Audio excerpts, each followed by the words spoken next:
Try. If you try.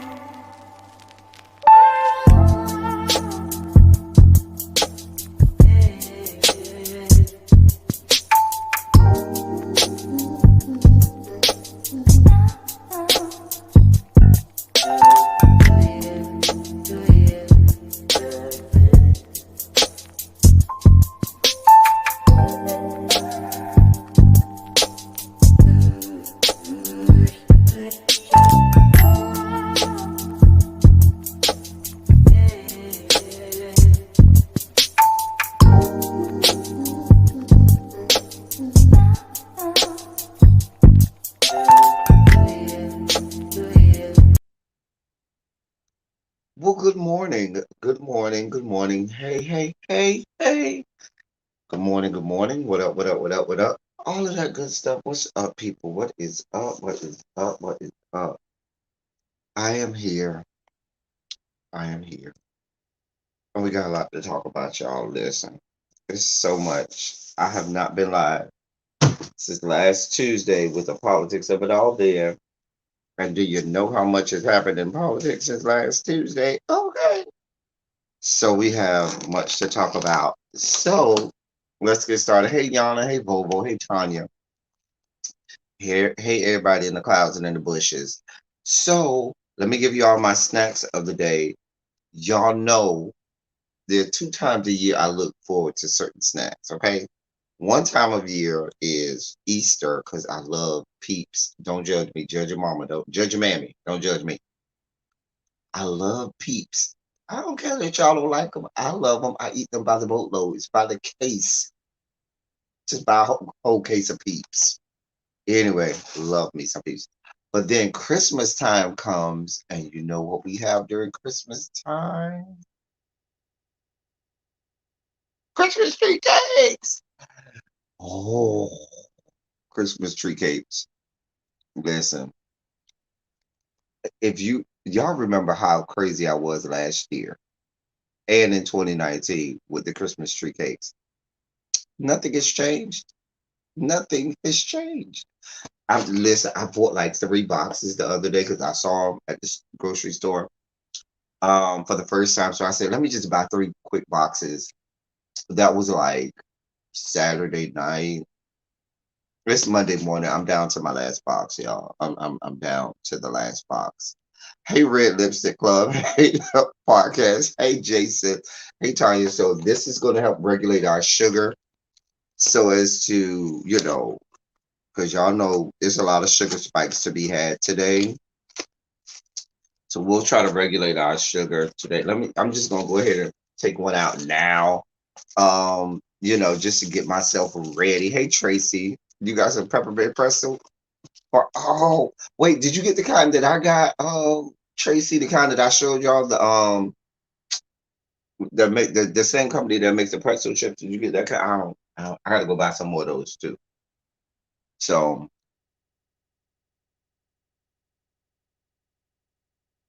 what's the Red Lipstick Club? Which one is addictive, child? Didn't I tell you, Tracy? I told you it was good. I told you. Y'all listen. Y'all know I'm the snack king over here. I know about snacks. Y'all ain't gonna get me on those snacks, okay? When I tell you a snack is good, it's good. People try to fight me about the Christmas tree cakes, right? Because they were like, "Isn't it just a zebra cake?" I said no. The Christmas tree cake is very different from a zebra cake. Why? Because this is not chocolate. I'm not a fan of chocolate. I'll eat it sparingly. Not a real fan of chocolate. But the red is not red chocolate. It's vanilla flavor.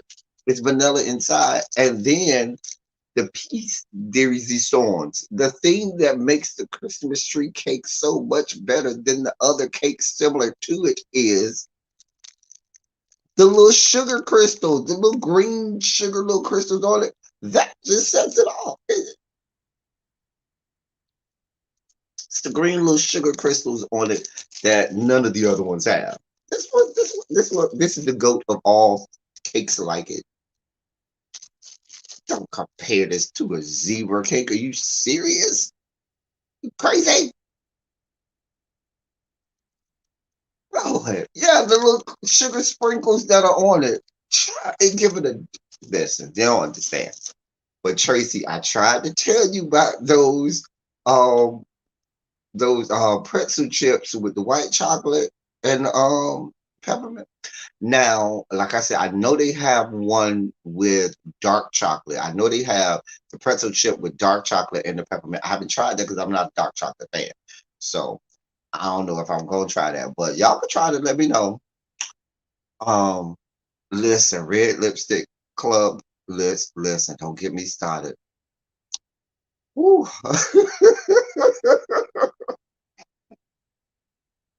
Y'all done got me all excited. Y'all know how I get about my snacks, yo. Oh man. I got 20 minutes of listen. Jason, you need to ship me some of these gummies that you have infused uh from down there to the Arizonas. I need some of these gummies.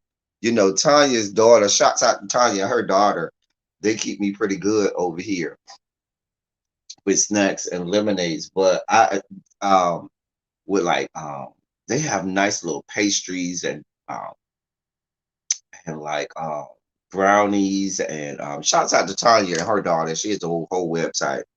But I want, Jason, if you got some little candies that you could, shoot out to your boy, let me know. We can talk behind the scenes. We got the mod squad chat. We can talk about these things. All right. Got a birthday coming up in less than 90 days. Hell, in less than 60 days at this point, I got a birthday coming up. So, uh, anyway, the Funfetti break and bake cookies are amazing too. Haven't had those. Y'all know I'll be willing to try stuff like this. Y'all know how I am. More than willing to try stuff. All right. So let me get this. Listen, it's so much to talk about in the world of politics. Um, yes. Her daughter's company is Lazy Boy Snacks. So if you go on Instagram and you search Lazy Boy Snacks, you can find her daughter's company information there. Great stuff. Listen, she has this great juice or lemonade. It's like a tangerine mango juice or whatever it was. Whatever Tanya knows which one it was. The one she sent me that time. It was so good. I don't know if it was tangerine or mango or whatever. It was so good. But it's infused with nature's goodness. All right, y'all. So I'm gonna start where we left off last week, okay? Oh, you just harvested? Drying and okay. All right. Look at y'all out here being productive on a Monday. Look at y'all. I'm so proud of y'all. Y'all are out here being productive, honey.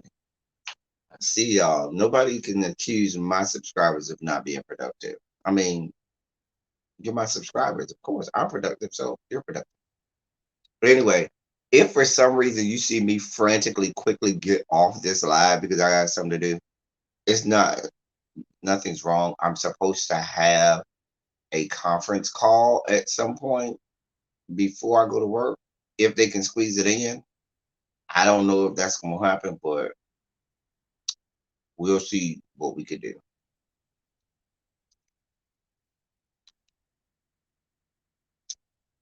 I don't think they're going to be able to get it in, but we'll see. Anyway, um, so let's get them. So where did I leave you last time? Last time when I left you, we were speaking about elections. It was election day. So much to be voted on. So let me start you with the good news from election day. The good news from election day is we had the fact that we had several black people, and other people of color that won their respective seats that they were vying for. Uh,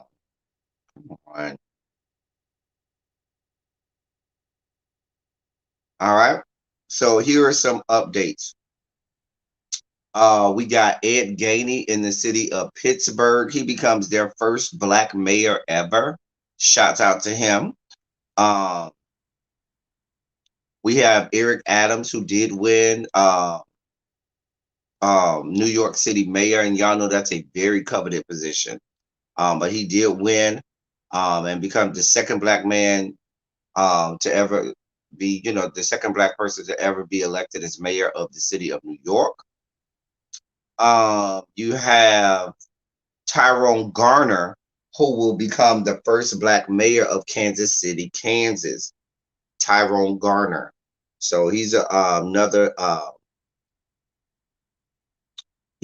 one that we need to follow. Y'all know and I keep saying that I'm gonna do a whole some videos on all of these young black faces in politics and so forth. So, but anyway, Tyrone Garner is going to be the next mayor of the great city of Kansas City, Kansas. Um, who else am I missing? Oh, Alvin Bragg is the new district attorney. He's the first black district attorney for New York. I'm sorry, for Manhattan. Kudos to him. Who else? Now there is one that I am purposely choosing not to mention. That's going to get in our not so good news. Well, might as well get there now. And the not so good things coming out of elections from last week.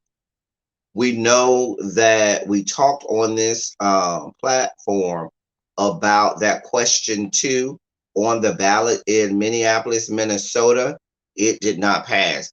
It wasn't like it was blown out of water. It was close, but it did not pass. I think it got 40. I can't remember the exact number, but it was in the 40s. So it wasn't like it was a landslide, but it did not pass. I'm sure the opposition had all kinds of people come out uh, to, vote for that.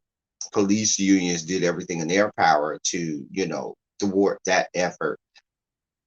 Excuse me, but I'm what it does is just because you lose the battle, that doesn't mean you have to lose the war, and it gets the idea out there. It gets other places. We're gonna get there in a moment, Bobo. I told you there was a certain person I was not mentioning. We'll get there in a moment when we talk about our losses. Um, Jesus God. Anyway, but we just made me lose my train of thought, Bobo. But what I was saying was it can be uh, a launch pad or starting point to get the idea out there to see, because what it showed is it's not something that is far fetched and far out where nobody wants to vote for. It was a very close race between the yes or the no on that particular question. And so what that means is a good amount of the electorate is looking at this as a possibility. There may need to be some tweaks that are put in place, um, and so forth. But we need to definitely look at this and see what how we need to move forward with this, because definitely police reform, criminal justice reform is needed, and we need to take serious steps at doing that. And I thought question 2 on the ballot in Minneapolis, Minnesota was a mechanism and method with which we could do that. So we'll see how other areas, metropolitan areas, will perhaps look at that and see how they can use that as a mechanism with which to try it in their respective areas. In other news that we, didn't really care for. So North Carolina has a lieutenant governor in the form of Mark Robinson. That Mark Robinson that called, you know, trans community filth. That Mark Robinson that, we showed the infamous video on, who was castigating entire segments of the population as if he was a white man talking about black people 300 years ago. However, it was a black man, or I should say, as we like to call them on these parts, a black presenting man that was over here uh, saying all of that stuff. Lieutenant governor, black man in the great state of North Carolina. Not to be outdone, y'all up there in the great Commonwealth of Virginia,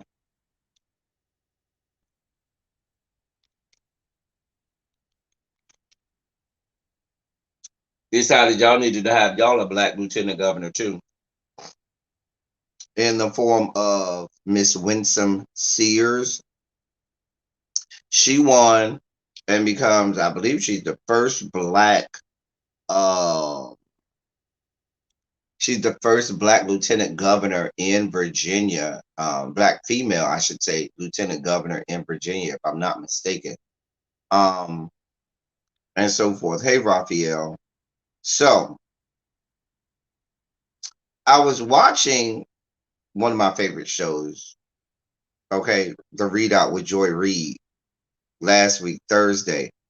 And one of my favorite people on the on this globe, okay, one of my favorite people, probably my favorite author. That's not probably, he is my favorite author. One of my favorite people to hear, favorite people on earth, was on there. Y'all know who that is, Dr. Michael Eric Dyson. Come on out. And so Dr. Dyson was on there, and he was addressing the election of Miss Winsome Sears, the first black woman who was elected to the lieutenant governorship in Virginia. You know she is Republican. Hey, Travel Love. You know she is. Let me just read y'all some of the things that my boy said. 'Cause I dare not try to paraphrase the great Dr. Dyson, who is a prolific intellect, one to which I aspire to be someday.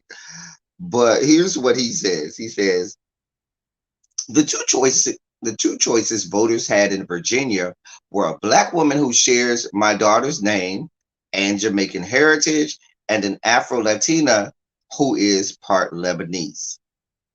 So you had a choice of two brown black people, and you picked one of them.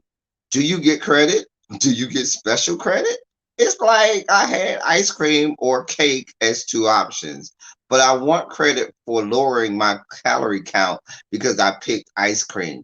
You had two choices, and they were both black. That's how he started off. Then he says, they want credit for having hair in the morning or getting up and brushing their teeth. Look, I've made an achievement that should be noteworthy. No, you are uh doing what all political figures must do, make choices. The problem is here they want the problem is here they want white supremacy by ventriloquist effect. I love that part. He said the problem is here. They want white supremacy by ventriloquist effect.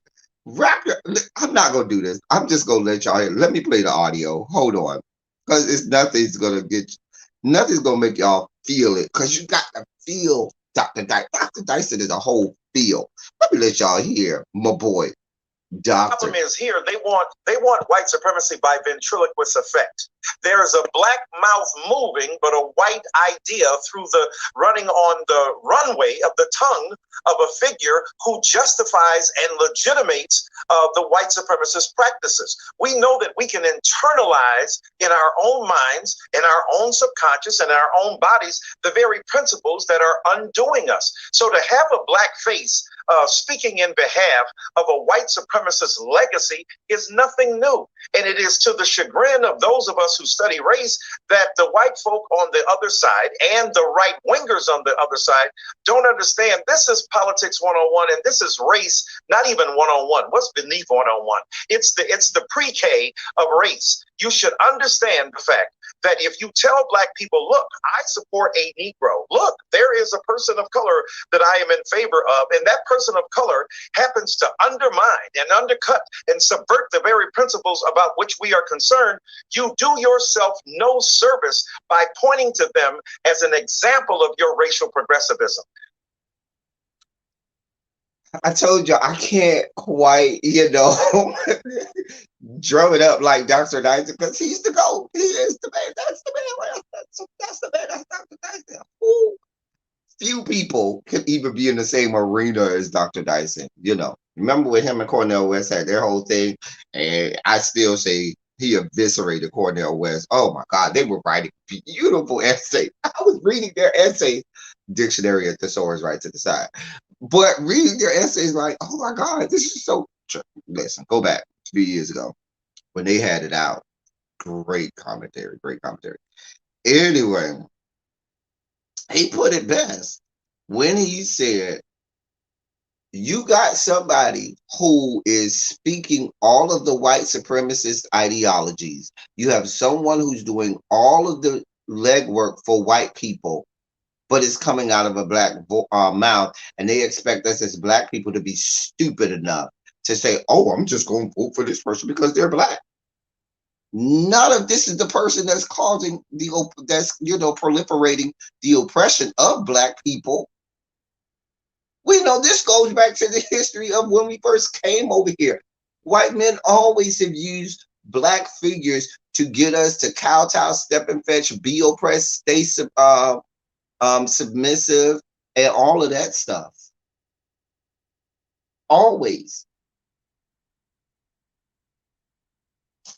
Where's I'm already on the first one. Because, boy, I have a whole sugar spike. Listen. Right-wingers of the Republican Party, don't try to throw this woman in our face as if, like Dr. Dyson said, oh, Virginia has become progressive because you elected a black woman. Try that mess with somebody else. Try that mess with people who are stupid. And when you do that, GOPers, conservative, right-wingers, and you racist terrorists and white supremacists over there in the fringe side of the right wing, when you do that, you patronize us and you insult our intelligence as if we're just stupid.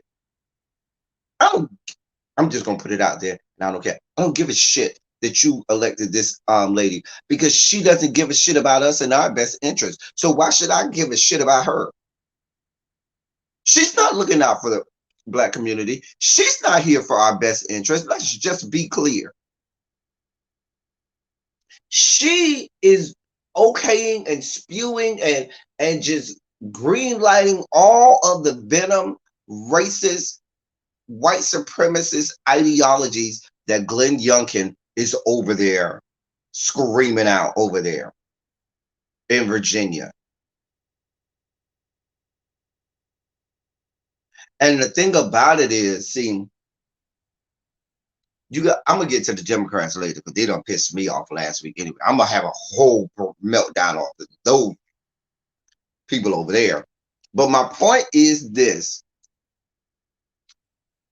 there's no way that we should be okay with seeing them parade in front of us a black body and think that we're too stupid to see what's happening here. We're not dumb. We're not stupid. And Winston Sears, if you parade your ass out here as if we see it for you, we want any parts of you, as if you're invited to any parts of any cookout, ma'am, we're going to tell you this cookout is over here at Buccaneer Park when the cookout is really over here at Magnolia Park. Because you over there with a whole bunch of other people, not over here with us. Okay? No parts of her. You notice I did not mention her when I talked about some of the victory. She is not one of the victories that we want to celebrate. She is not. I don't listen. And Dr. Dyson said it best. I am not here to celebrate the first Black somebody who is just there to fill a space, to be the token, and to proliferate white privilege, white supremacy, and the oppression of Black people. I'm not here to celebrate them. I'm not here to be a part of them. I want no parts of what they got going on. And for all intents and purposes, it is a blot on Black history.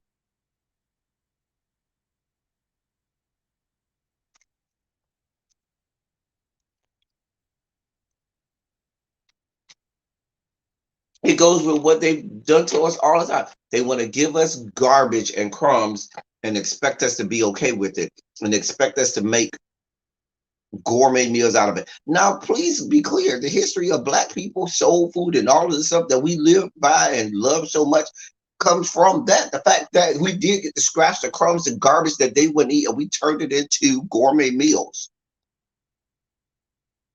Okay? However, we do not have to continue to accept that, especially when the trash is in the form of someone like this young lady. Not here for it. Y'all can say what y'all want to say. Y'all can get mad. Oh, you're supposed to support the Black person regardless. No, I'm not. And that's how we get to where we are now. Continuing on with the shit that y'all got going on down there in the great city, or not in the great city, in the great Commonwealth of Virginia. Let me read this for y'all. Hold on. Where's the, oh, here it is right here. Because now y'all play, I want y'all, all y'all gathering, come real close. Come on in, my love. Come with me, my love. Come, in the words of Monique, come with me, my love. Come with me, my love. Y'all reach on, come on in, listen in, have a seat, okay? Let me paint this picture for y'all. In states like Arizona, where my boy Jason resides, they had a whole recount of election because they were saying that there was election fraud going on. We've had the same thing happen in states across the fruited plains. They did it in Georgia. They did it in Pennsylvania. They did it in Michigan. They've been doing election fraud and recounts and stuff across the fruited plains because they complained that there was widespread election fraud and the widespread election fraud. Oh, you're in Arizona too, Red Lipstick? Make sure you vote that trick Kirsten Sinema out. But anyway, the Republican side, the right, the red, hey Jay Parrish, have been complaining all over the media, all over Al Gore's good internet about how the Dems have all of this election fraud. And that's the only way that there could be Democrats voted in power.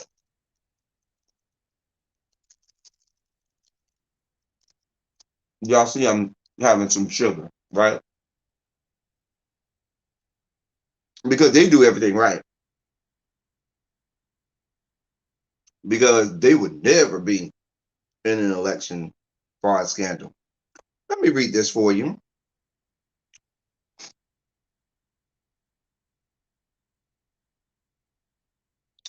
Virginia's governor-elect Glenn Youngkin's son, who was turned down twice after attempting to vote during Tuesday's gubernatorial election, according to Fairfax County. Let me read that again for the people in the back, because this is the right wing. This is the GOPers now who have professed that everybody else doing fraud but them. Let me read this for you again, because I kind of messed that up because I was still eating the sugar, was getting itself together and regulating itself. Virginia's governor-elect Glenn Youngkin's son was turned down twice after attempting to vote during Tuesday's gubernatorial election, according to Fairfax County. And you might say, well, why is that a problem, Mel Teddy? Let the boy vote. Y'all Democrats over here always hollering and screaming about voter suppression and everybody needs the right to vote. Let the poor boy vote. There's a caveat to this. The issue arose after the young man presented his ID, which showed that he was just 17 years old, making him ineligible to vote. Now, please be clear. I'm just going to let that go right there, okay? The fact that this was Fairfax, Virginia, Fairfax County, Virginia, a large metropolitan area, is probably the only reason that he didn't get the vote. Hey, Lauren Bishop, okay? Had he been in one of those rural red areas and rolled up there and say, hey, I'm the son of the Republican candidate, what you think would have happened?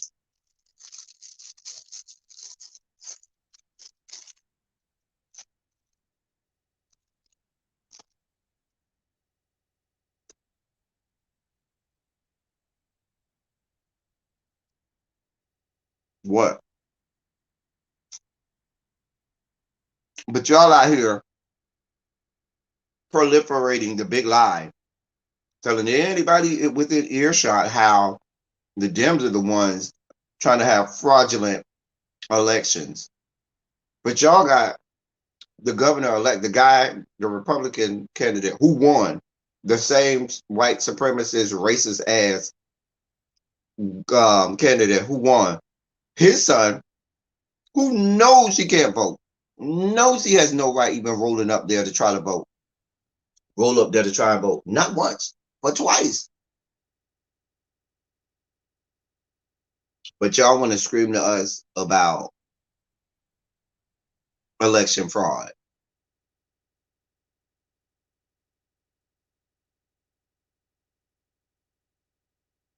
A mess. Democrat precinct captain Jennifer Shanty told the Washington Post that Youngkin's son was initially turned down at Great Falls Library after she checked his ID. 30 minutes later, however, he returned with a friend whom he said had been able to vote and was turned down a second time.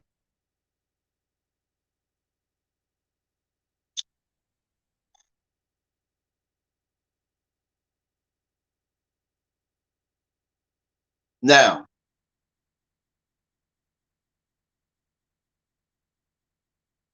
if the Dems were around here screaming holy hell, saying you need to go purge all of the rolls and make sure that everybody was eligible to vote, do you know how the Republican side would lose their goddamn minds?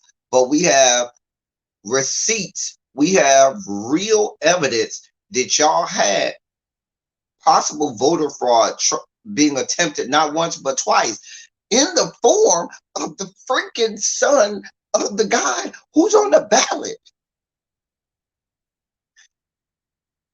This is the kind of stuff that you see on a great show that you watching on TV. Like, you watching something on TV, be like, oh, oh, that's good. Oh, who wrote this? You can't write this shit. Like, you can't even make this up.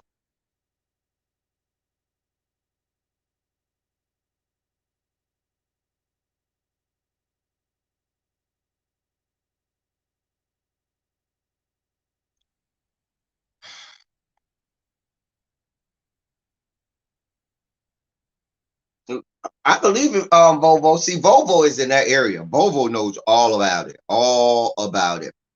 This, listen.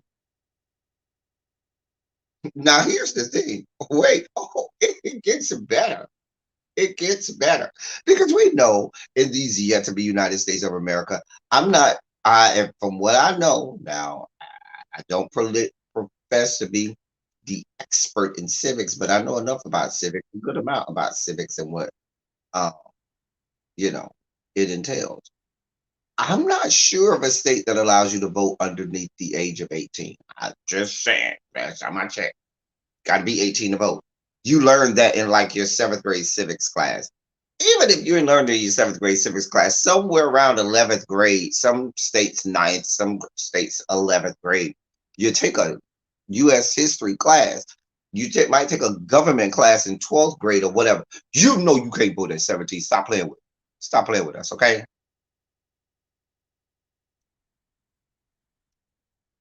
So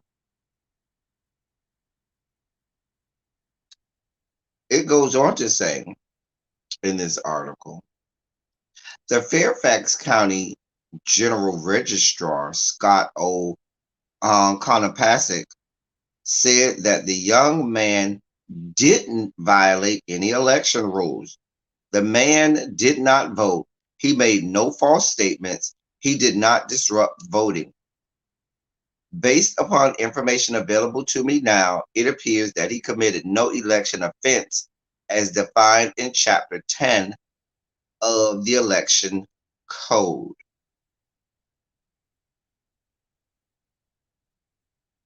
Here's how he's splitting hairs here. He's splitting hairs by saying that the man didn't violate the election rule because he didn't get to vote. That's only because he was stopped. If given the opportunity, he would have violated this the rules of voting. It would have been illegal. Stop splitting hairs here, okay? Hey, Miss Honey, you can't have it both ways. You can't on one arm say, oh, the Democrats have rampant voter fraud all over the country and they're doing all of these nefarious things to get their candidates in. And then in the next breath, have the son of the Republican candidate for governor in the state of Virginia try to vote not once, but twice. And thank God what's the lady's name? I want to get her name right. Jennifer Shanty, who happens to be a Democrat, and she's the precinct captain. She's the Democratic precinct captain for that area. Saw it and said, "Oh no, bitch, you won't be voting over here. Not when you're 17 years old. And I don't care if your daddy is running for governor." Now, if that could easily happen in a huge area like Fairfax, Virginia, thank God we have people there to stop it. What do you think is going on in some of those rural areas where they don't have this much high profile, where they ain't got the kind of people that's going to be looking over it like a hawk? Because listen, in those rural areas, they only watch it like a hawk if they feel like you're on the left. If they feel like you're on the right and you're voting in their best interest, oh, they opening the doors. All this, they bringing you in. They're giving you that same cup of water so that you can refresh your quench your thirst that they don't want the left to get if they standing in lines to vote down in the state of Georgia. Okay. Well, court document this. You notice I ain't mentioned Terry McAuliffe. I did not mention him. Didn't even. What I'm saying is I'm showing the hypocrisy of all of this. Okay. I have not mentioned Terry McAuliffe. I'm not gonna go and try and be the banner wearer for him. But what I'm saying is I'm notating on the fraud that's going on all over the place. Okay. All over the place. But y'all want to, they want to mix words. They want to split hairs. They want to say, oh, nothing to see here. Nothing was done wrong. But see, it's all because y'all know what it has to do. This and this. And y'all know what we mean when we say this and this, this and this and this. Why? Because let me remind you of what is. Let me keep reading the article so y'all can hear some of this garbage, okay? Because I want to show you all how this is steeped in white supremacy and racism. Because everybody always say, "Oh, I'll tell you, everything's not race, everything's not race." That's because you have failed for the sauce. You failed for the sauce.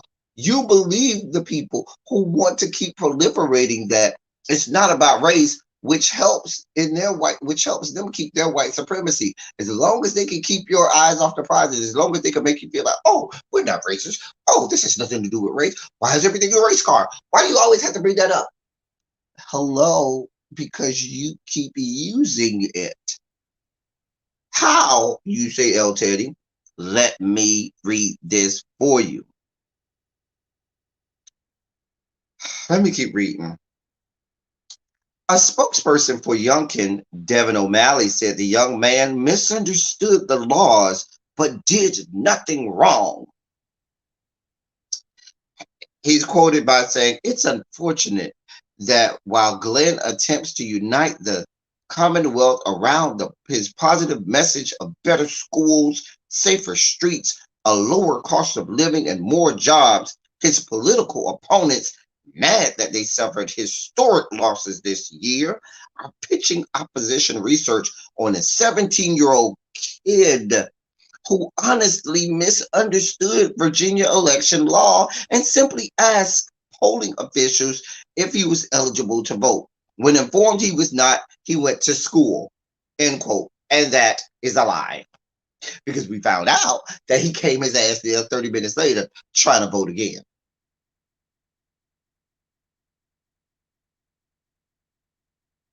Let me continue to read.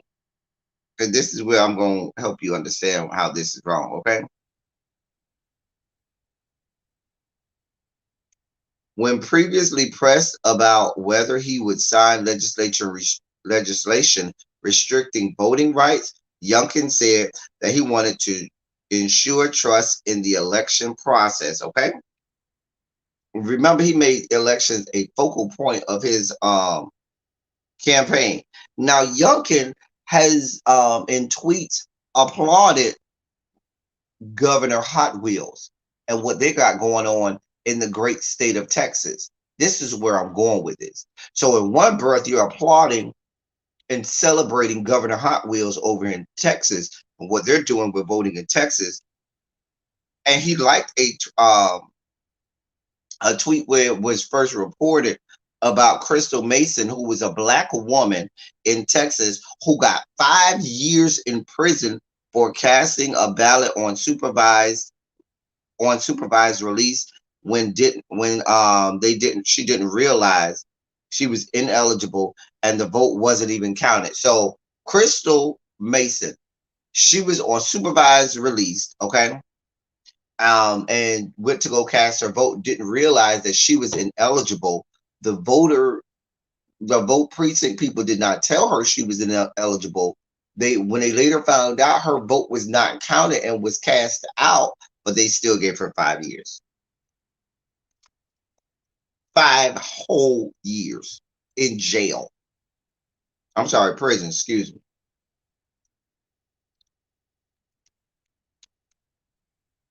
In the great state of Texas.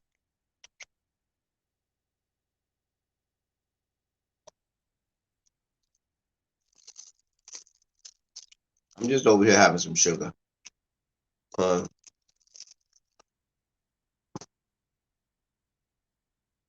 gonna make me spike out. I'm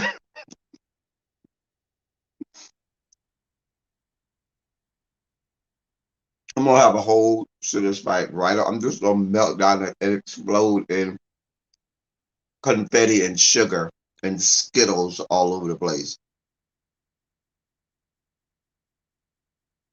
Just a mess. Just a whole goddamn mess. So that also, hey, Really B. So that happened. So lose me, Republican side, with you and your attempts to scream holy hell about rampant voter fraud when you have the 17-year-old son of the Republican candidate for the great state of Virginia who tries to vote not once, but twice. He was told the first time, hey, bitch, you know you can't vote. You're 17-year-old. Please go to school. He left, came back 30 minutes later with his little friend and said, well, my friend was allowed to vote. Why I can't vote? And was told he got vote. Now, here's where the caveat, here's where it comes in.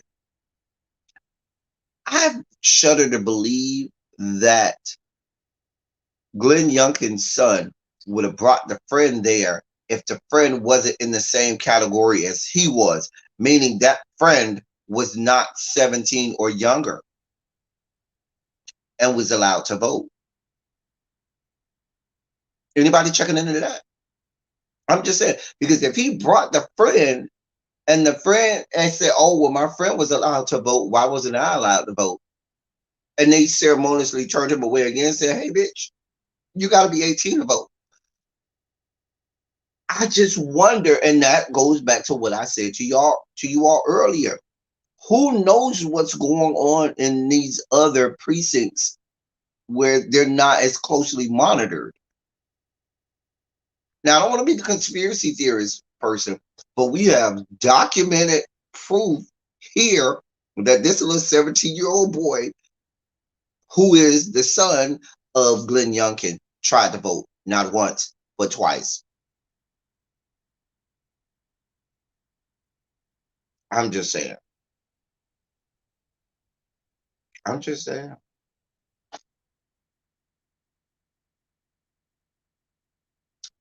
Let me end it with more good news, okay? We had another black man who was elected as the first as well I don't know if he's the first black man, but we did have a black man elected in Cleveland, Ohio, in the form of Justin Bibb. He was elected as um, uh,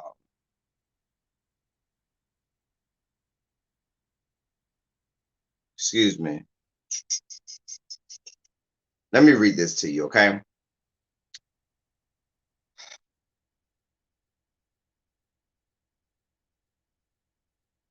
Justin Bibb was voted. I'm sorry, I'm trying to get everything together in this article so it's palatable for you all, but they're all over the place in this article. Anyway, Justin Bibb is an outsider. He's not, a career politician, and he's a nonprofit executive. He's a black man. He was voted as elected as mayor in the great city of Cleveland, Ohio. Anyway, Bibb has been in addition to that, in the city of Ohio, the voters approved a reform to the city's charter, which creates a civilian oversight of the police. Okay, excuse me. And Bibb, his platforms was he supported the measure and ran on police reform and accountability to improve law enforcement and save taxpayers money, rebuild trust, and most importantly, save lives. So he ran on police reform. He's up there in the great city of Cleveland, Ohio, and we are going to monitor him. He's another young black politician that we're looking at. Y'all know we love to give you the names of these people. So kudos to you all in Cleveland, Ohio area for electing this black man to mayor. I hope that this oversight committee does well, and I hope some of the things that he wants to put into place as the mayor is able to come to fruition. Unfortunately, we have in terms of mayors, we do have unfortunate news that our girl India Walton did not win. The Democratic Party in the great state of New York was not here for India Walton, and they made sure They did the same thing to India Walton that they did to Nina Turner, and that the Dems do all over the place. And I'm going to get to the Dems and drag them for everything they're worth in a few minutes. But the Dems did everything in their power to keep India Walton. They did not want any parts of this black woman being mayor of Buffalo. So they did everything they could to get out all kinds of negative ads against. Yes, Democrats were putting out negative ads against their own. They do that all the time. And unfortunately, India Walton did not get the seat in, was not elected to mayor in Buffalo. Y'all know we were monitoring that. I said that I wanted to give you all an update on that once I found out. So unfortunately, yeah. The establishment Democrats, like I said, they pulled out all the stops. I was reading an article this weekend about it, and about, you know, some of the things that they did. So yeah. I listen, y'all. It's a lot that goes into politics.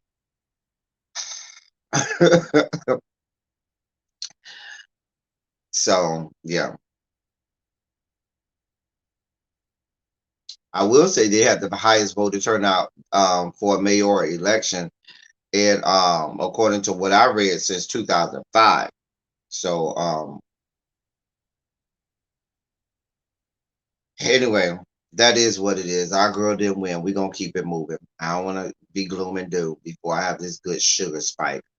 So we had that happen. I'm trying to see if there's any other election news that I need to go over.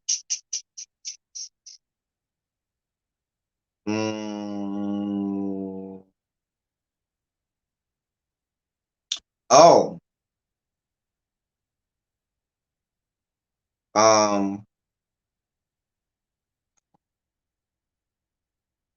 we did have some other bad news, and we're back to Virginia because y'all keep fighting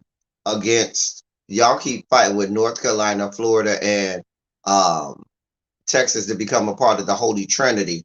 So in Charlottesville, Virginia, oh yes, that's Charlottesville, Virginia, where you have the University of Virginia. Um, um,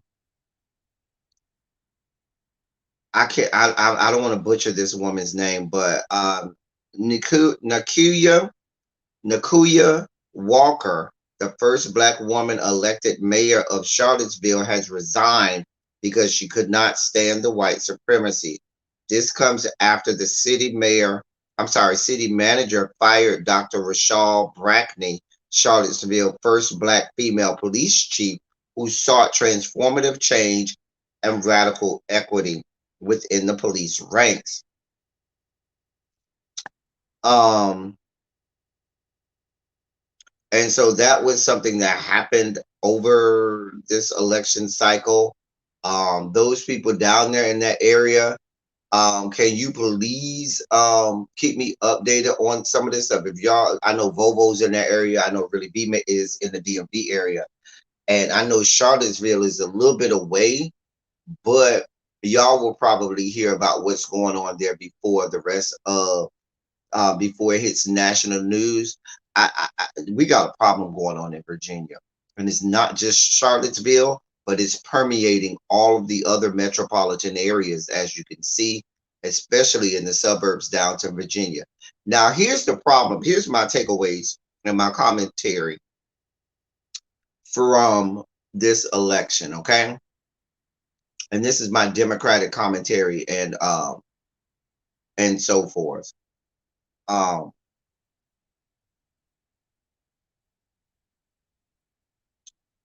One of the problems that we have is there's going to be this shift, this blame at the progressives, where they're going to say, oh, what happened here is the progressives' fault, and I told y'all last week when we talked about this that they were going to start to blame progressive. I told y'all that this was going. I told y'all what we carved out to the letter almost exactly what was about to happen. The fact that all of the blame was going to be laid and rest on the shoulders of progressives, even with regard to this past election, saying, "Oh well, the electorate is this is a major loss for progressives. The people don't see it for progressives." The dot dot dot dot dot dot dot dot dot, ignoring the fact that as the numbers and statistics are coming out right now, you saw a downtick, a major downtick in voting from generation. I'm sorry, millennials and Generation Zers.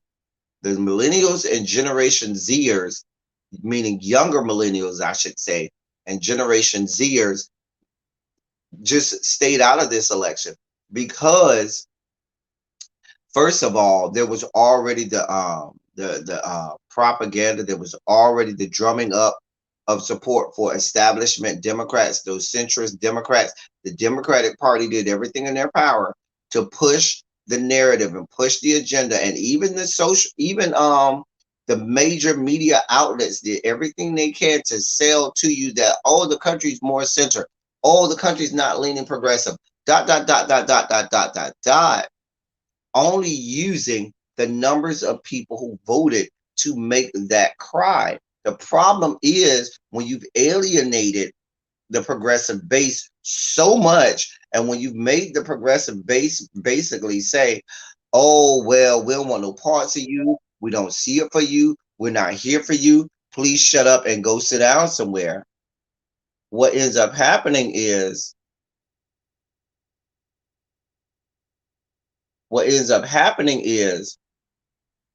they get disenfranchised, and they feel like, okay, well, we don't want no parts of y'all.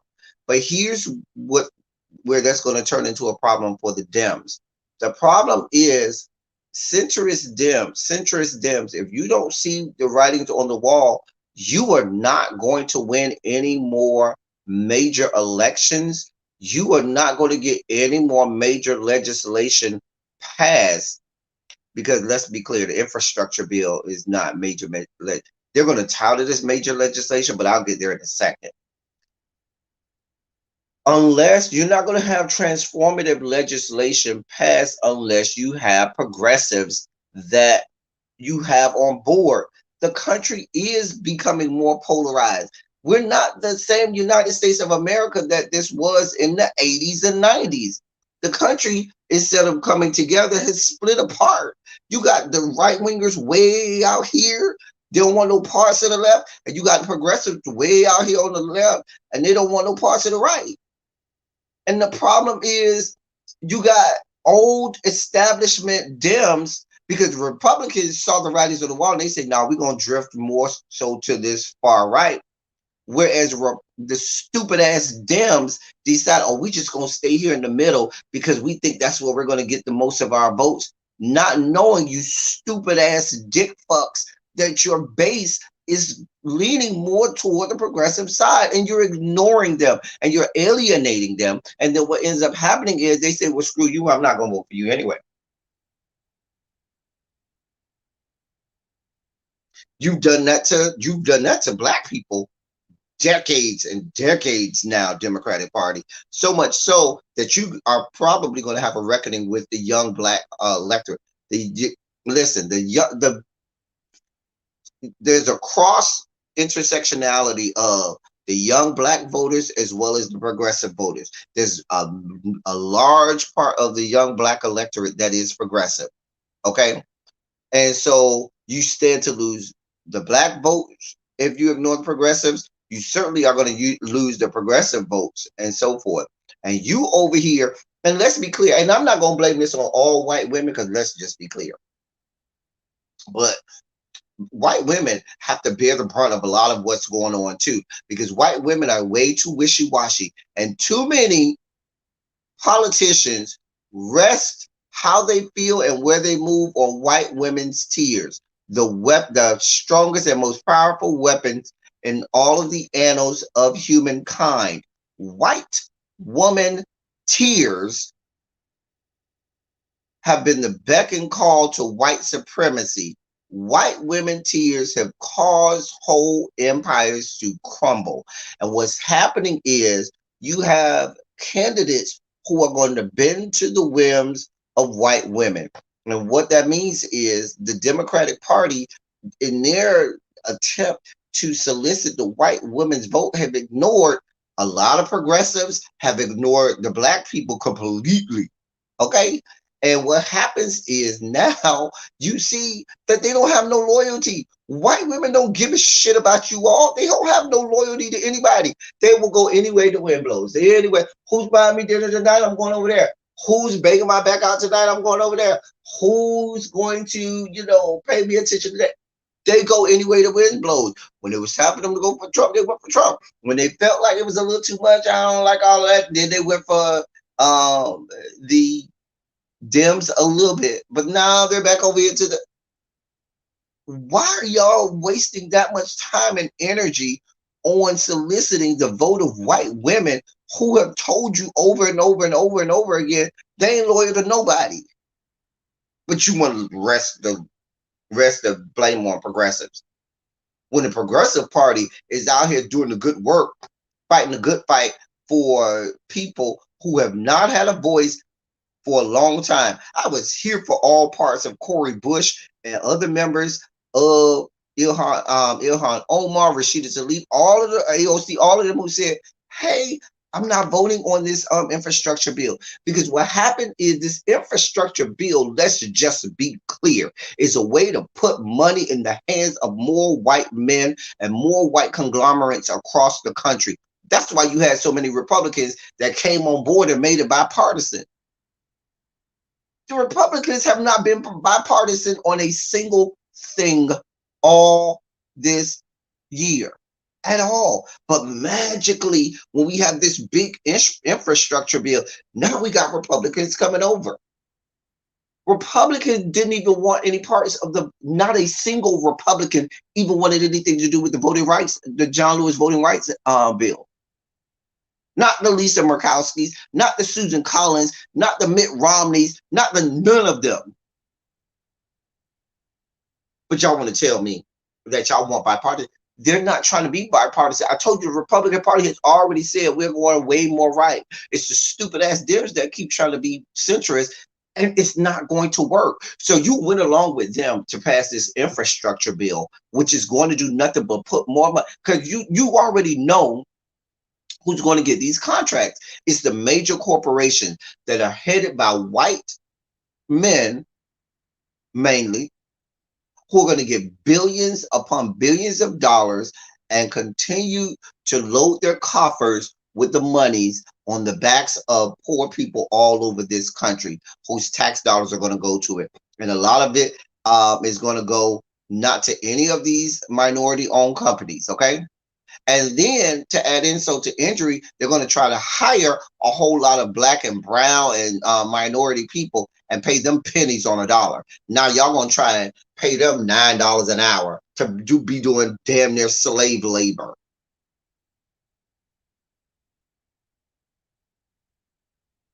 But wait a minute, and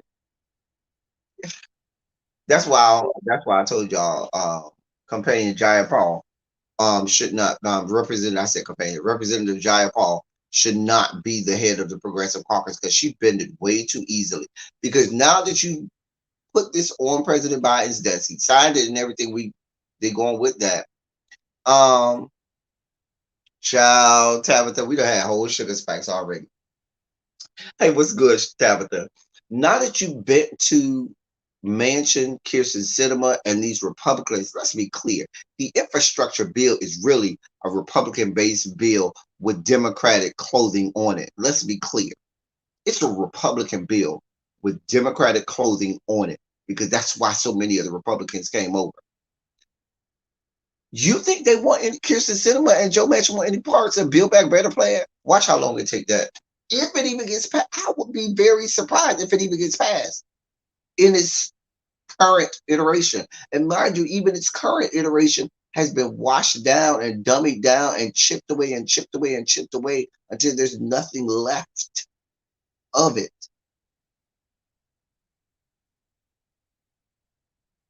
Y'all, these people make my head hurt.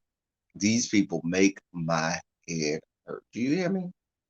Hold on, y'all.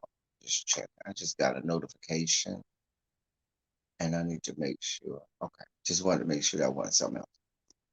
So they're going to put all of this on the backs of progressives. I told y'all this election cycle, and this had nothing to do with progressives. This is the fault of establishment Dems. Y'all going to roll out the Jim Clyburns of the world. I don't want to hear Jim Clyburn say a goddamn thing else. Do not cart Jim Clyburn out there in front of me at all.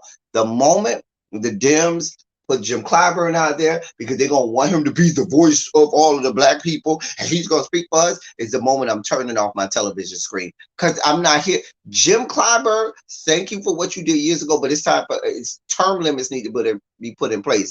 And he has not progressed with the times. He was progressive when he was young, but right now he's still locked as if it's still 1962 and 1972. He's not helping. And you still try to cart him out there as if he's going to speak for all. He does not speak for us.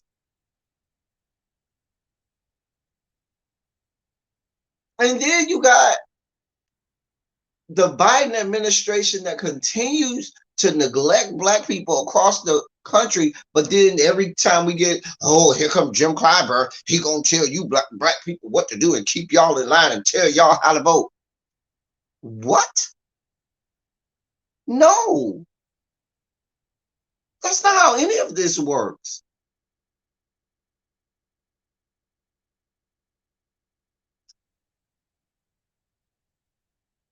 And then y'all try. This is gonna come out harsh. This gonna come out harsh. So if you got a problem, just go ahead and click off now, because this gonna come out harsh. Let me take a swig of this ginger ale before I say it, because y'all not gonna like what I'm about to say, because it's not popular. But I'm gonna say it. Hold on, just 1 second.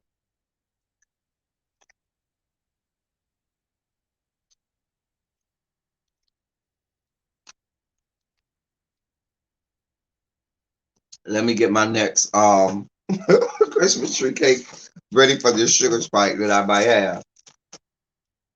Let me tell you how asinine the Democratic Party is, okay? The Democratic Party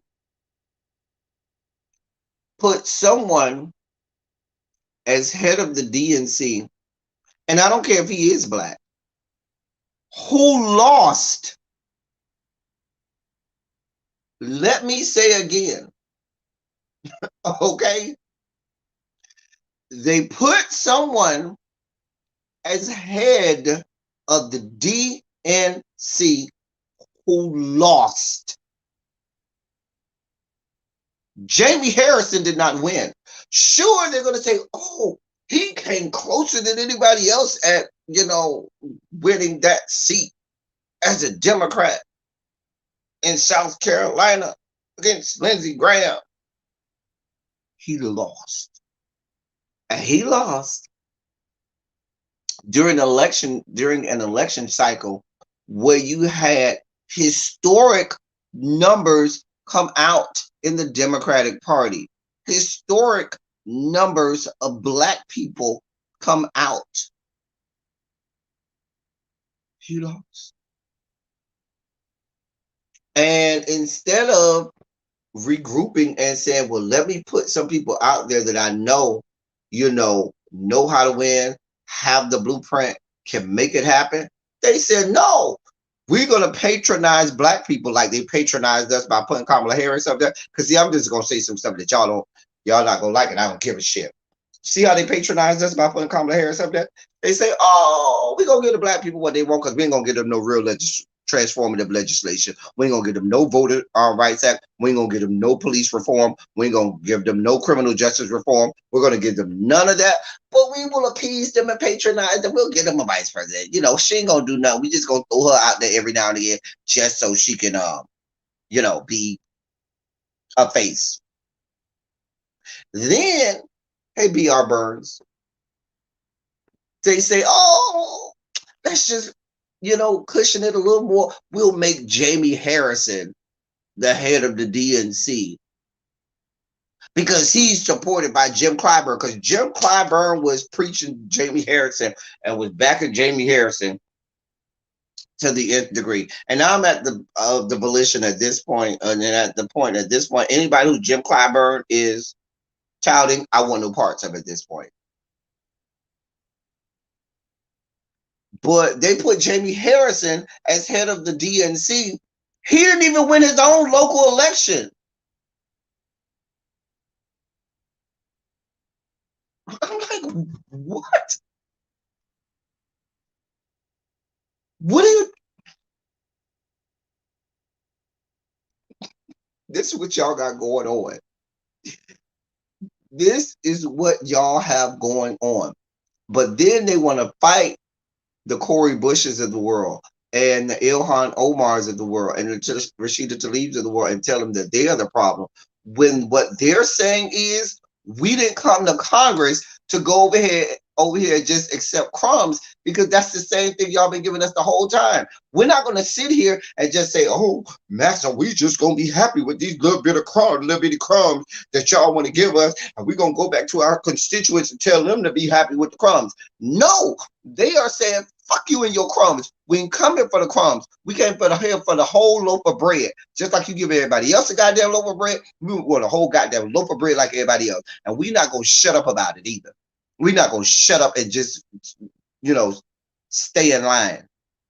No. So I was happy with those progressives, and I'm mad that it wasn't a whole progressive caucus, but I was very pleased with those progressives who voted no on the infrastructure bill. And then you had, what pissed me off was, it was the CNNs and the MSNBCs of the world who came right out there and said, well, what is the AOCs and Ilhan Omar and Rashida Tlaibs are going to say when they have to go back to their constituents and tell them that they voted no on something like an infrastructure bill, and that they voted no on better roads, and they voted no on ... They're going to tell them what the real story is. I voted no because this bill is designed to just put more money in white men's hands.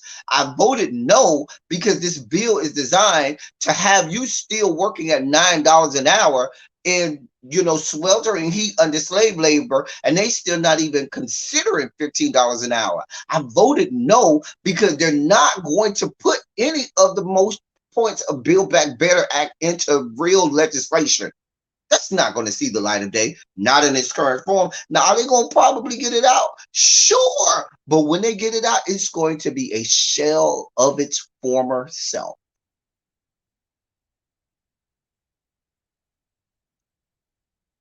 I'm telling y'all what I know. I'm telling y'all what I know. Telling y'all what I know. I'm telling y'all what I know.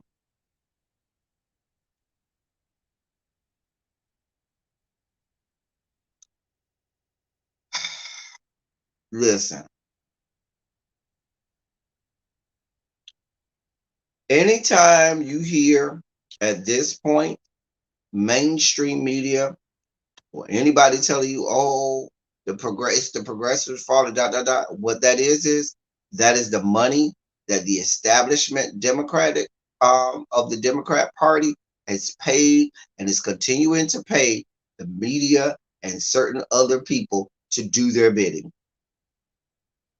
Let's just be very clear.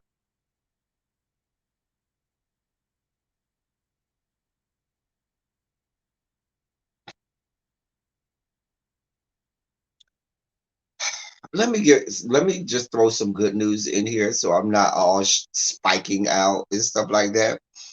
In other good news, now we talked about the good news from the election cycle last Tuesday. Those of you watching in the great state of Kentucky, your time is coming, okay? Um,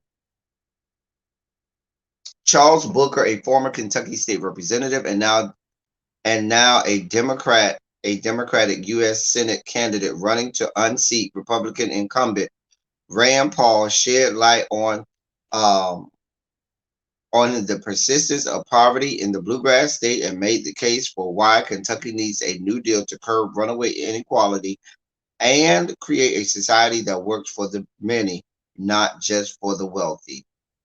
That happened on Saturday. All right. So we got Charles Booker, who is running against Rand Paul for the United States Senate seat.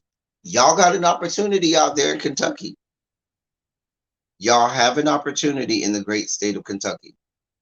And seize the moment, seize the opportunity, because the Rand Pauls of the world, the same Rand Paul who wants no parts of vaccines, the same Rand Paul who wants no parts of mask mandates, the same Rand Paul who went on a whole tirade against what's my girl's name, who was just became a cabinet member and is the first trans cabinet woman. I can't think of her name. Anyway, it had a whole moment where he railed against her.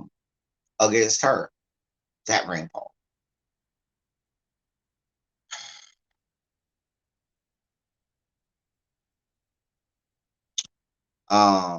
I watched his speech. It was very good. And so go check him out, Charles Booker. Um, right, the same Rand Paul who's been a message boy between Trump and Putin. Yeah, oh yeah, because remember his whole thing with Vladimir Putin. He every chance he gets, he goes out there to Russia to go carry messages over there. Lord, he's our own carrier pigeon to the great country of Russia. Dear God. Anyway, Charles Booker is running in the great state of Kentucky. Let's and he you can go and see his whole platform and stuff like that. He has a great platform that he's running on. Um he calls it the Kentucky New Deal or whatnot. And so you can go read up on it and check him out. Black man in the great state of Kentucky. So I still can't get over y'all that when I first read the article, I have to swing. Let me swing back because it still baffles the mind how the same Republicans who were screaming voter fraud had the Republican candidates 17-year-old son trying to vote twice, but y'all screaming voter fraud.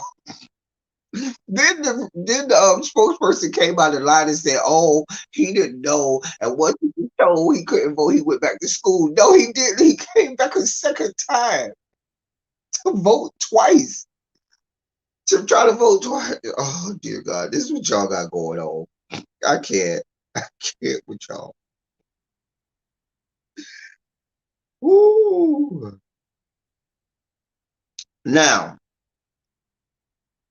oh, you missed that part of Tabitha. You weren't here. Glenn Youngkin's 17-year-old son. Oh yeah, that Glenn Youngkin who just won the the gubernatorial race in Virginia. Yeah, his 17-year-old son tried to vote twice. But you ain't gonna hear about that. They ain't gonna tell you that. Oh yeah. We had a whole meltdown about that. A whole meltdown. So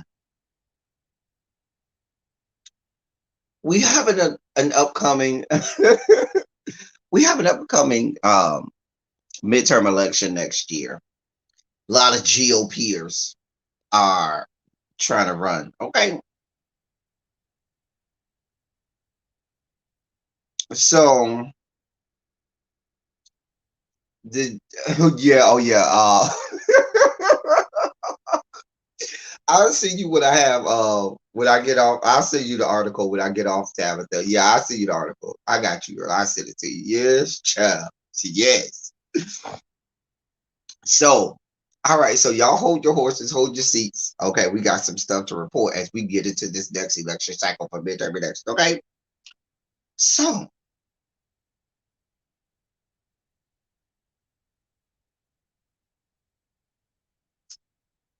all right, this week, estranged wife of Pennsylvania Senate candidate Sean Parnell testified in court Monday that he strangled her and hit their children. The allegation in a child custody hearing would be enough to derail this a Senate campaign, but Parnell is still considered the front runner in the Republican primary thanks to Donald Trump's powerful endorsement. Let me say that again.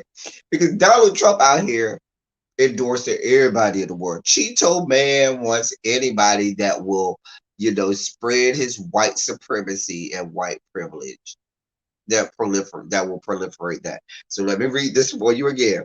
So Sean Parnell is the front runner right now for the Pennsylvania primary for the U.S. Senate seat in Pennsylvania. So then the Republican primary, the front runner is Sean Parnell, who was endorsed by your former president, Donald Trump.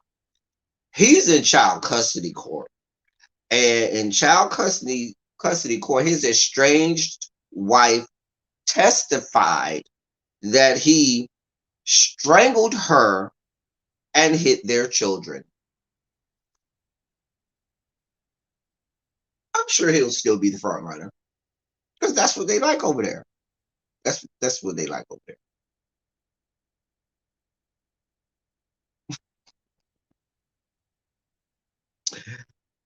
This article goes on to say a similar dynamic is emerging in Georgia, where Trump has jumped in early to back candidates despite allegations from women of threatening behavior and sexual assault.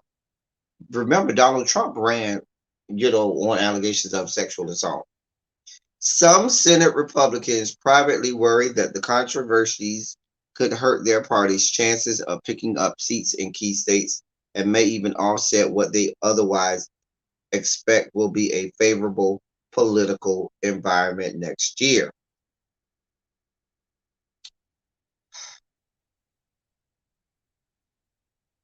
Trump is endorsing candidates very early in some Republican primaries before they are fully vetted, such as former Alaska Department of Administration Commissioner Kelly Tshibaka, who is challenging Senator Lisa Murkowski, one of 7 Senate Republicans who voted to convict Trump in the second impeachment trial.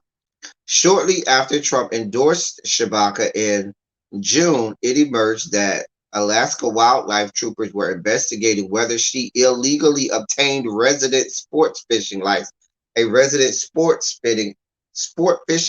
in 2019, 8 months after moving to the states. Alaska regulations require a person to live 12 consecutive months in the state before applying for the coveted license. While the potential violation is only a misdemeanor, it raises questions about the candidate's truthfulness and highlights her years of living out of the state after leaving Anchorage, Alaska at 15 years old. It's just a lot going on. I am here for all of this news coming out.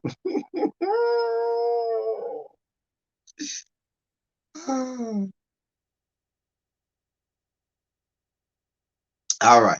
So let me read this next one. It says, where am I at? The bigger potential problem is in Pennsylvania, perhaps Democrats' best opportunity to pick up a seat and add to their now 50-seat majority. Trump's endorsement of Parnell in early September was viewed as giving him a major leg up in the crowded Republican primary field. Now, if the Dems keep all of their seats, right, and add that Pennsylvania seat, that can help them get toward the 51 that they need in order to get rid of the filibuster. Now, I think they need to add 2 seats, not just one, because Kirsten and Sinema and Joe Manchin ain't shit, and neither one of them are up for election in 2022. I think Kirsten Sinema is 2024. I think Kirsten Sinema is 2024, and I think Manchin is 2026, if I'm not mistaken. Y'all will correct me if I'm wrong. But let me continue. That's why this seat is so important in to both the Dems and the Republican. Okay. But now, where was I at? But now his viability is in serious question after Lori Snell, Parnell's wife, testified that he once strangled her, slapped one of their children so hard that it left red welts, and rained down physical and verbal abuse in other ways. Parnell disputed the claim, saying they do not have, quote, any basis in fact or truth, end quote. This has now put Republican senators in an awkward position of having to respond to allegations and questions about whether Trump should revoke his endorsement. He's got to make a decision if he's a viable candidate or not after the accusation, said Senator Lindsey Graham, a close Trump I said Trump ally, close Freudian slip, a close Trump ally when asked about Parnell. Again, it's an accusation in family court. You take it seriously. He has a right to give his side of the story. Retiring Senator Pat Toomey, that's the seat that they're vying for, whose seat is up for grabs in the next election, said he was following the developments but declined to comment on the latest news. A third Republican senator who requested anonymity to discuss the controversy said the party needs to be careful to select candidates who won't be derailed by character issues. So the point being that they're already seeing that they got major issues with some of their candidates. They just getting anybody who they think they can run out there. And Donald Trump will support anybody that supports him. If you say I support you, I pledge allegiance to the country of Trump, he will support you. Okay, I'm just saying. Oh, cinema is 2026. Oh, jeez, way too long. Way too long. We still got 5 more years of this clown.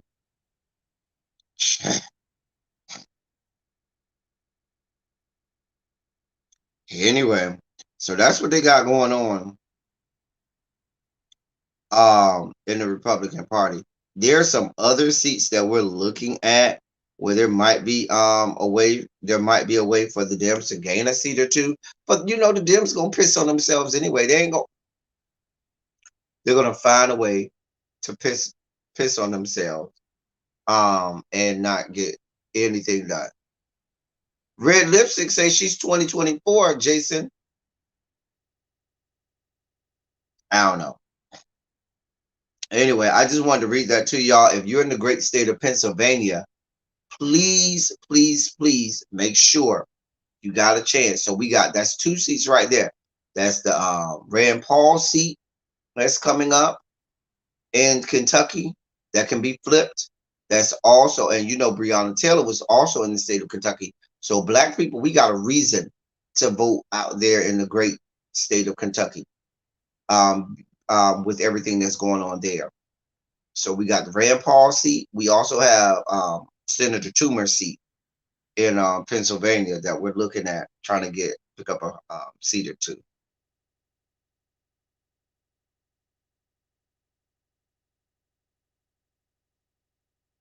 Where am I at? Oh, I forgot another story about another election. I keep finding good news from elections. Okay, election. We had another black man that was elected in the great state of Iowa. Actually, he was reelected. Quentin Hart.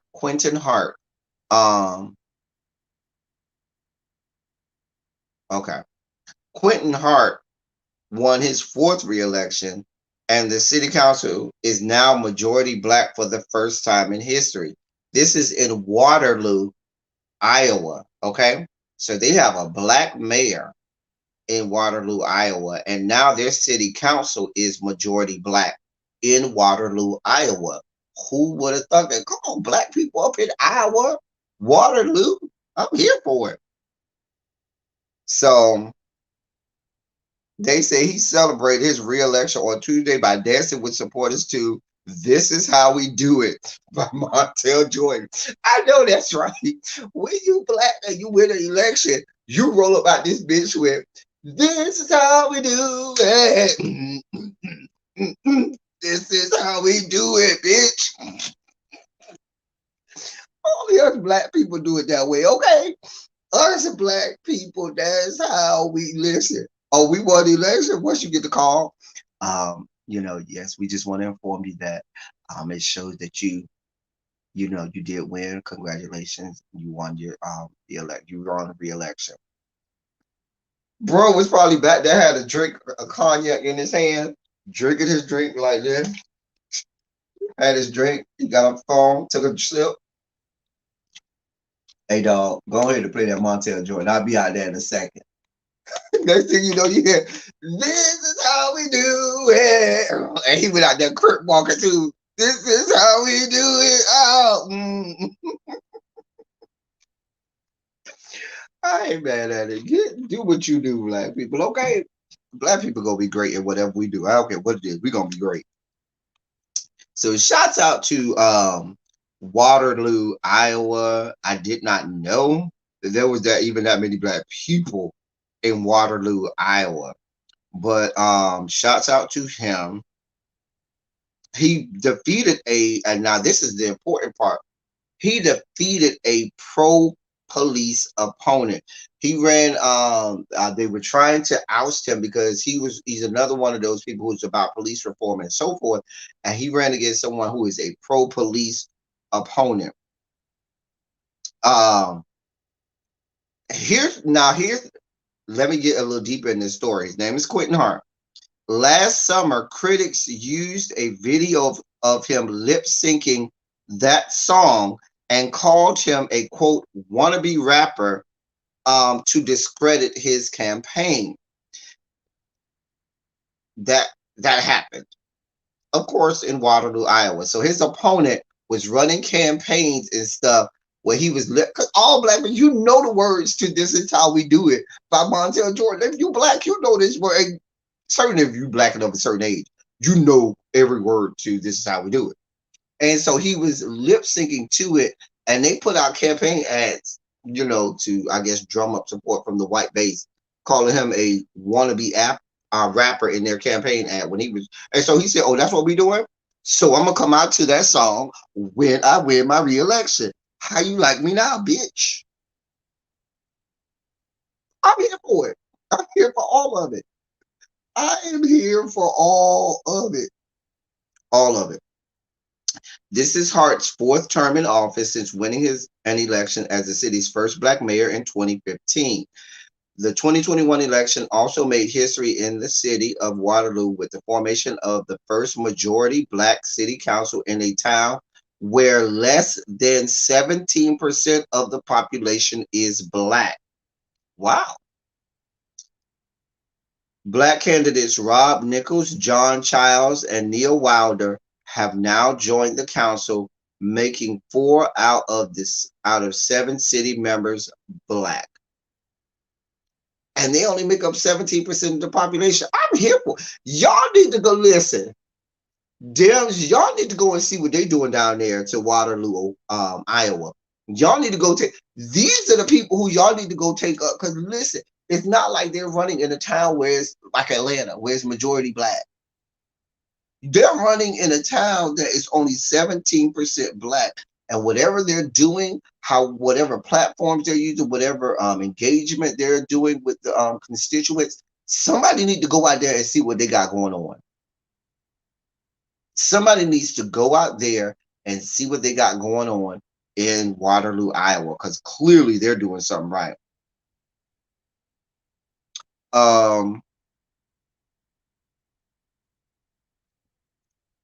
Speaking on his new city council members, Hart could be quoted saying, "Yes, they are African Americans, but they are incredible, smart, and talented, and they have something to offer the city. The expectations are high." I'm here for it. So now the last two elections he ran unopposed, but because he was black and because he was here for police reform, they made sure that they drummed up a political opponent. And it was a pro-police group and political action committee called Cedar Valley Backs the Blue, which supported his opponent Margaret Klein, who was pro-police. Excuse me, who was pro-police. There was also a third challenger that joined the race pretty late, named Sophia Mays. Now that's what sometimes the Republicans will do. If they don't feel like their candidate has enough support, they'll get a third party supporter that is like libertarian or independent, that seems like they are a pseudo dem or pseudo liberal or pseudo progressive, so as to take votes away from the Democratic candidate. So now here's where and I'm gonna read this and we're gonna move on. But I just wanted to read a little bit about this story because there was a reason I brought this story up. And I'm bringing this up because, like I said, somebody needs to go out here and really take note of what they're doing and what they're able to accomplish in an area that ain't pro-black. Um, Remember I talked about that group, the Cedar Valley Backs Blue pack. Well, that group, which was formed by retired officers, criticized the city's decision to remove the police department's longtime emblem, a mythical winged creature known as a griffin that had adorned officers' uniforms since the 1960s. Critics said the emblem had long evoked fear and distrust in the black community, given its resemblance to a Ku Klux Klan dragon. Those who wanted to keep the emblem, including the police union, said it was a symbol of vigilance and not rooted in racism. The group also argued that morale among officers was at an all-time low, noting that some had resigned to take other jobs and blaming Fitzgerald, who previously served as the police chief in Fort Worth, Texas. Since taking the Waterloo job, Fitzgerald has changed many department policies. Fitzgerald is a guy who had become the police chief in Waterloo. Fitzgerald has changed many department policies in an effort to improve relations between police and the community and to hold officers to higher standards. Fitzgerald called the attacks racially motivated. Um,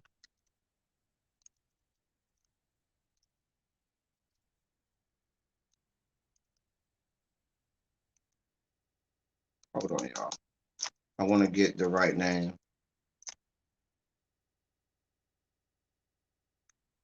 Um, it's Joel Fitzgerald. Thank you. His name is Um, Joel Fitzgerald. I wanted to make sure I had the right name. I thought that's what it was, but and Joel Fitzgerald, as you can probably imagine, is also black, and so he was the first black police chief in um he's the first black police chief in Waterloo, Iowa, and as you can probably imagine, all of that sent the white people into a frenzy and into an overload. Okay. So they had all of these problems. That's why they keep mentioning Fitzgerald. Let me keep moving. Let me read that paragraph again. The group also argued that the morale among officers was at an all-time low, noting that some had resigned to take other jobs and blaming Fitzgerald, who previously served as the police chief in Fort Worth, Texas. Since taking the Waterloo job, Fitzgerald has changed many department policies in an effort to improve relations between the community and the police and to hold officers to higher standards. Fitzgerald called the attacks racially motivated. Hart was known for defending Fitzgerald's commitment to community-based policing and the police chief's absence while dealing with family emergencies. The people of Waterloo have spoken. Time to move forward. A post said Quentin Hart won 58% of the vote. Klein won 41%, and the third candidate won only 1%. So we're here for whatever is going on down there to Waterloo, Iowa.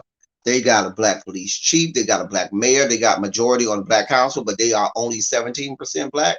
Here for it. And when the black people said, listen, y'all got this image look like a doggone dragon from the Ku Klux Klan wrapped in a police uniform. No, we're not here for this. And they want to change it. Why? Because they love their white supremacy. They love their racist nature.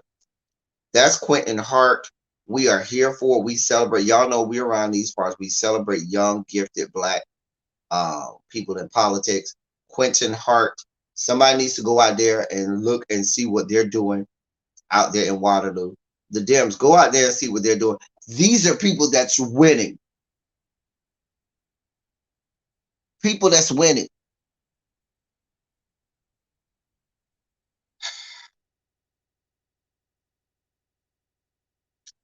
Anyway, this is gonna be my last story. Let me see. I'm gonna save that article for Really Be. I'll send that to Really Be.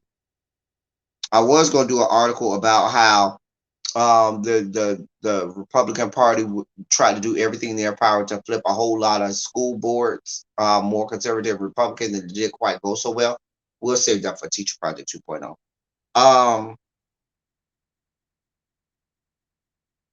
I think I covered all I wanted to cover.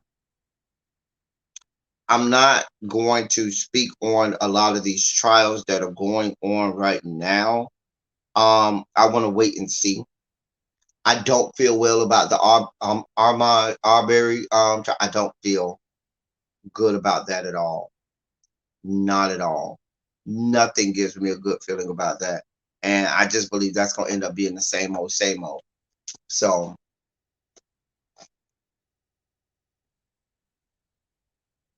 exactly, Tabitha. All they want to do is continue to line their pockets with their corporate donors. That's it. That's it. That's why they hate the progressives, because the corporations hate the progressives. And the progressives are not out here taking money from the corporate sponsors as much as, I ain't saying they ain't taking none, but they ain't doing what the establishment is doing. Anyway, and the progressives are here for bringing things in place legislatively that stops these corporations from funneling all of the money that they funnel into their coffers. Y'all know it's a whole mess out here, a whole ass mess. Anyway, I'm gonna stop right there. We done talked about a lot. Tabitha, you can go back and watch the replay. I'm gonna see you that article on Glenn Youngkin's son though, when I get off here, because that was an interesting read and an interesting story. I was like, you got to be read the whole article, though, Tabitha, because it really makes you laugh. When you read the whole article, be like, y'all really tried it. Y'all really tried it out here. Kudos to all of the people who won their elections and so forth. Kudos to all the black people across the Fruiter Plains that won elections. Let's do it. Let's continue to win. Like I said, they need Dems. Y'all need to go over there to Waterloo, see what they're doing. Anyway, that's all I got for y'all. As I always say, we got our snacks. Thank you to everybody who's donated to the snack fund. Y'all know we'll be out getting more snacks. I love y'all. I love on y'all. Thank you all for being vocal, present, and active. Thank you for doing what you do. Thank you for any and all contributions that you make to the channel.